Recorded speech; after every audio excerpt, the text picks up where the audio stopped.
Nunod sa brutal nga kamatayon sa biktima si Jay Panjan, 34 anyos, human kinigitigbas o gibundakan og bato ang naong sa mismong kaugalingong magulang nga si John Anthony Panjan, 39 anyos, sa Purok 1 Baring, Barangay Wangan, Kalinan District, Davao City. Gibutyag ni Police Major Robel Saavedra, Station Commander sa Kalinan Police Station, nga nag-request na sila aron ipailawom sa drug test ang suspect. Sila serious ato na sige requestan para ato siya yun ma-confirm kung kaniba tawhan na nagagamit man ng illegal nga droga o dili. Kay katong atong nakita man gud na murag di na mo to normal gud sa katao nga mahimo tong ngato.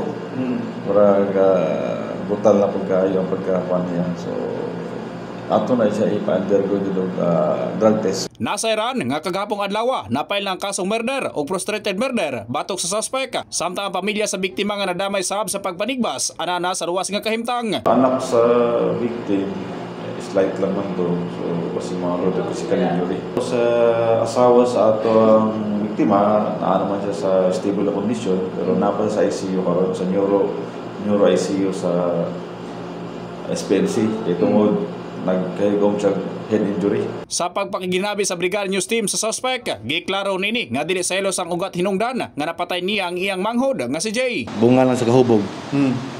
Usa to katinood nga selos daw. Dili nga tinuod, sir. Nga naman. Kay sa kan manggod kadugay ng panahon na, sir, nga tapad mig balay, wala niyo na ko na sila makita nga nagkuan ako ng asawa kong igsuon. Wala niyo na ko nakita. Sa karon, ang patayng lawas sa biktima gihaya na sa balay sa ilang igsuon sa barangay Los Amigos. In the heart of changing lives, ako si Brigada Gibmaing sa 93.1 Brigada News FM Davao, The Music News Authority.